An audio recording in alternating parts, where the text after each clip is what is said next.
안녕하세요. 헤드헌터 23년 차 박상무입니다. 오늘은 한국 직장인들이 가장 관심 주제 중 하나인 인센티브에 대해 깊이 있게 다뤄보겠습니다. 여러분, 혹시 인센티브 때문에 밤잠을 설쳐본 적 있으신가요? 아니면 우리 회사는 인센티브가 왜 이렇게 적지? 라고 불만을 토로해 본 적은요? 최근 잡코리아 조사에 따르면 직장인의 84.2%가 인센티브를 받고 있고, 이 중 절반 이상이 인센티브가 업무 동기부여에 크게 영향을 미친다고 답했습니다. 오늘 영상에서는 한국 직장인에게 인센티브가 갖는 진짜 의미부터 인센티브를 많이 받는 구체적인 전략, 그리고 인센티브가 좋은 회사의 특징까지 모든 것을 알려드릴게요. 파트 1. 직장인에게 인센티브의 진짜 의미. 많은 분들이 인센티브를 단순히 추가 돈이라고 생각하시는데 사실 그 의미는 훨씬 깊습니다. 첫 번째, 성과에 대한 직접적인 보상. 인센티브는 여러분의 노력과 성과에 대한 가장 직접적인 보상입니다. 기본급이나 상여금과 달리 여러분이 얼마나 잘했는지가 바로 금액으로 반영되죠. 두 번째, 회사로부터의 인정. 한국경영자총협회의 2024년 조사에 따르면 직장인의 78.3%가 인센티브를 단순한 돈이 아닌 회사로부터의 인정으로 받아들인다고 답했습니다. 이는 서구 직장인들의 61.4%보다 훨씬 높은 수치입니다. 세 번째, 미래 성장 가능성의 지표. 인센티브를 많이 받는다는 것은 회사 내에서 여러분의 가치가 높다는 뜻입니다. 이는 승진, 핵심 업무 배정, 더 나은 기회로 이어질 수 있어요. 한국 직장 문화에서 인센티브는 특별한 의미를 가집니다. 리크루트 코리아 2024년 조사에 따르면 한국 직장인들이 이직을 고려하는 이유 중 인센티브 불만족이 3위를 차지했습니다. 이는 미국의 8위, 일본의 12위와 비교했을 때 상당히 높은 순위예요. 왜 이럴까요? 한국 직장 문화에서는 인센티브가 단순한 보상을 넘어 사회적 인정과 자존감과 직결되기 때문입니다. 파트 2. 인센티브 통계와 현실. 첫째, 현실적인 인센티브 규모.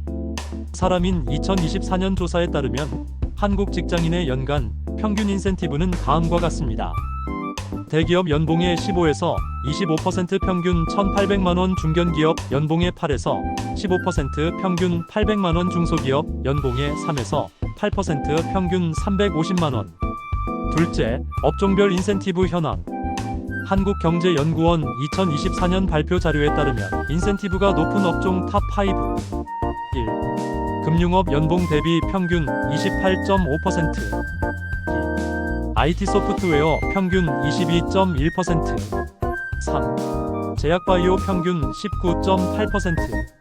4. 건설업 평균 17.2%. 5.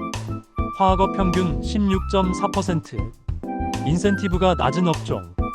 1. 교육업 평균 4.2%. 2. 공공기관 평균 5.1%. 3. 제조업 평균 7.8%. 셋째, 직급별 인센티브 차이. 같은 한국경제연구원 조사에서 직급별 인센티브 비율도 흥미롭습니다. 임원급 연봉의 40에서 60%, 부장급 연봉의 20에서 35%, 차장급 연봉의 15에서 25%, 과장급 연봉의 10에서 20%, 대리급 연봉의 5에서 15%, 사원급 연봉의 3에서 10%. 파트 3. 인센티브를 많이 받는 구체적인 전략 5가지. 1단계 회사 제도 완벽 분석하기. 인센티브 제도 파악 체크리스트. 평가 지표는 무엇인가? 개인 성과와 팀 성과, 그리고 회사 성과. 각 지표의 가중치는? 지급 주기는? 분기별, 반기별, 연간. 최대 지급 한도는? 실제 사례를 들어보겠습니다. A 대기업의 경우 개인 성과 50%, 팀 성과 30%, 회사 성과 20%. 분기별 중간 정산, 연말 최종 정산. 연봉의 최대 30%까지 지급. 2단계 전략적 목표 설정. 스마트 목표 설정법 활용. 스퍼시픽 구체적 매출 증대가 아닌 2분기 매출 전년 대비 15% 증가. 메저러벌 측정 가능 정량적 지표 중심. 어치버벌 달성 가능 과도하지 않은 현실적 목표. 렐러번트 관련성 회사 목표와 연계. 타임바운드 시간 제한 명확한 데드라인. 3단계 성과 가시화 전략. 데이터 기반 성과 보고. 매일 업무 일지를 작성하세요. 단순히 열심히 했다가 아니라 A 프로젝트에서 비용 20% 절감 달성. 신규 고객 15명 확보로 매출 3억 기여. 업무 프로세스 개선으로 처리 시간 30% 단축. 삼성경제연구소 2024년 보고서에 따르면 성과를 구체적으로 문서화하는 직원이 그렇지 않은 직원보다 평균 23% 더 높은 인센티브를 받는다고 합니다. 4단계 상사와의 전략적 소통. 정기적인 성과 공유. 주간 보고서의 핵심 성과 포함. 또 월간 1대1 미팅에서 성과 어필. 반기별 성과 정리 보고서 제출. 주의할 점은 자랑이 아닌 사실 중심으로 보고하세요. 5단계 지속적인 역량 개발. 핵심 역량 강화 방법. 업무 관련 자격증 취득. 외부 교육 프로그램 참여. 사내 교육 적극 참여. 동종업계 트렌드 파악. 한국인사조직학회의 2024년 연구에 따르면 연간 40시간 이상 자기개발에 투자하는 직장인이 그렇지 않은 직장인보다 평균 31% 더 높은 인센티브를 받는다고 합니다. 파트 4. 인센티브가 좋은 회사 특징 5가지. 첫째, 투명한 인센티브 제도. 좋은 회사의 특징은 인센티브 산정 방식이 명확하게 공개. 평가 기준이 객관적이고 측정 가능. 지급 과정이 투명.